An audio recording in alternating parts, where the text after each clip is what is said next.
غیر محسوس مگر تباہ کن سزائیں۔ کسی شاگرد نے اپنے استاد سے کہا کہ ہم رات دن اللہ تعالیٰ کی نافرمانی کرتے ہیں مگر اللہ تعالیٰ ہمیں سزا نہیں دیتا۔ استاد محترم نے جواب دیا، ایسی بات بالکل نہیں ہے، اللہ تعالیٰ ہمیں کتنی سزائیں دیتا ہے مگر ہمیں اس کا احساس نہیں ہوتا۔ وہ استاد فرمانے لگے، اللہ تعالیٰ کی سزائیں کیا ہوتی ہیں ذرا غور سے سنو۔ نمبر 1، مناجات الہی کی لذت سے محرومی۔ کیا رب سے مناجات کی لذت تم سے چھین نہیں لی گئی؟ نمبر 2، قساوت قلبی۔ اس سے بڑی سزا کیا ہو سکتی ہے کہ انسان کا دل سخت ہو جائے؟ نمبر 3، نیکیوں کی توفیق نہ ملنا۔ ایک بڑی سزا یہ بھی ہے کہ تمہیں نیکی کرنے کی توفیق ہی نہ ملے اور تم یوں ہی گناہوں کی دلدل میں آگے جاتے رہو۔ نمبر 4، تلاوت قرآن پاک سے غفلت۔ کیا ایسا نہیں ہوتا کہ دن کے دن گزر جاتے ہیں مگر تلاوت قرآن کی توفیق نہیں ملتی؟ بسا اوقات قرآن پاک کی یہ آیت بھی سنتے ہیں کہ جس میں اللہ تعالیٰ نے ارشاد فرمایا کہ اگر یہ قرآن پہاڑ پر نازل ہوتا تو اللہ کے خوف سے ریزہ ریزہ ہو جاتا، لیکن ہم یہ سنتے ہیں مگر ہمارے دلوں پر بھی اس کا کوئی اثر نہیں ہوتا۔ نمبر 5، نیکیوں کے موسم بہار کی ناقدری۔ نیکیوں کے موسم بہار آتے ہیں اور گزر جاتے ہیں، جیسے رمضان کے روزے، شوال کے روزے اور ذوالحجہ کے مبارک ایام وغیرہ، مگر ان موسموں میں کما حقہ عبادت کرنے کی توفیق نہیں ملتی۔ اس سے بڑی سزا اور کیا ہو سکتی ہے؟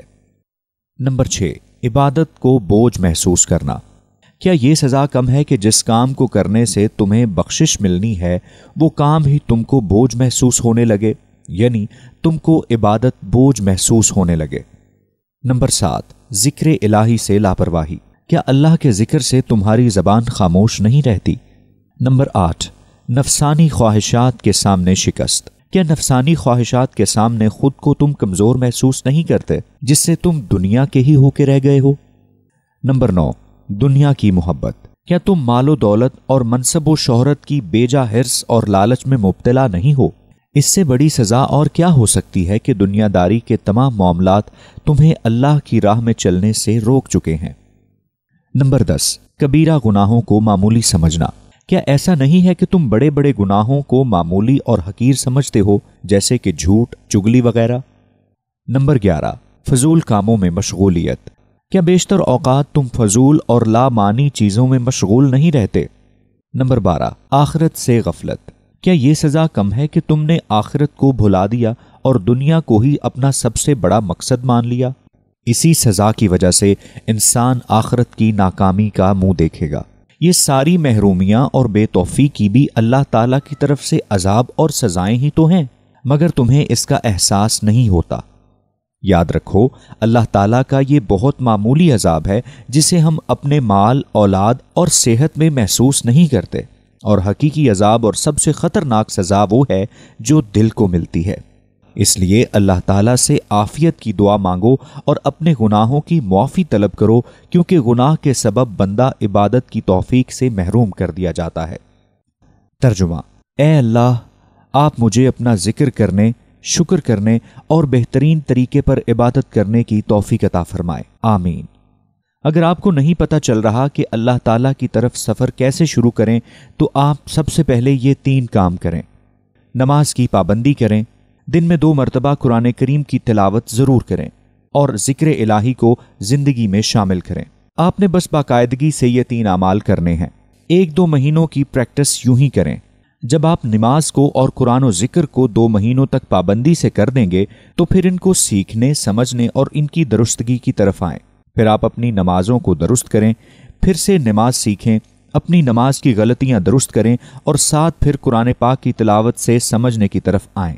اسے سیکھنے کی طرف آئیں، چاہے خود ہی ترجمہ پڑھ لیں، مگر اس کی آیات پر غور و فکر ضرور کریں۔ قرآن پاک کی آیات سے سبق نکالیں اور پھر اسے اپنی زندگی میں شامل کریں۔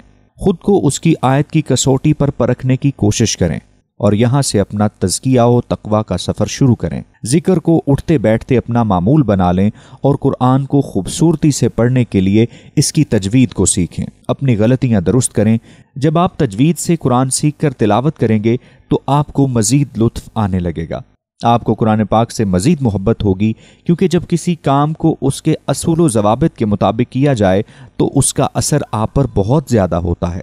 آپ کو یہ سب بہت مشکل اور بہت سارا لگ رہا ہوگا، لیکن بس ایک دفعہ ٹھان لیں اور ارادہ کر لیں کہ اللہ کا بن کر چلنا ہے، اللہ تعالیٰ سے ہدایت کی دعا مانگیں اور اللہ کی فرما برداری میں آنے کی سر توڑ کوشش کریں۔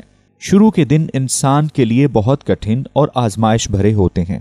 انسان بار بار پیچھے جاتا ہے، اسی ماحول، اسی زندگی اور انہی ترجیحات میں جہاں سے وہ نکل کر آیا ہوتا ہے۔ شیطان بھی انسان کو مکمل اکساتا ہے کہ بہت مشکل راستہ ہے، کہاں ایک آزادی والی زندگی چھوڑ کر پابندی میں جکڑنے جا رہے ہو۔ ہر چیز کو آہستہ آہستہ کر کے، تھوڑا تھوڑا کر کے ساتھ ساتھ زندگی میں شامل کیا جائے تو دینی زندگی کو اپنانے میں کبھی مشکل نہیں ہوتی۔ مگر جب ہم بہت سارا علم حاصل کر لیتے ہیں اور عمل کے لیے کسی دوسری زندگی کا انتظار کرتے ہیں، تب علم بوجھ بن جاتا ہے اور عمل تو کہیں دور رہ جاتا ہے۔ آپ نے آج اللہ کا کوئی حکم پڑھا ہے کہ جھوٹ نہیں بولنا، تو آپ نے آج ہی سے اپنی زندگی میں اس بات کو شامل کرنا ہے، کل یا پھر تک اس کو نہیں چھوڑنا۔ یوں دین اپنانا آسان رہتا ہے۔ آپ کو تب تک دعائیں اور کوشش کرتے رہنا ہے جب تک آپ اپنے آپ کو آمادہ کر کے اس راہ پر گامزن نہیں کر لیتے۔ اس سے پہلے اپنے آپ کو چاہے گھسیٹ کر بھی اس راہ پر لانا پڑے تو ضرور لائیے گا، کیونکہ ان مع العسر یسرا،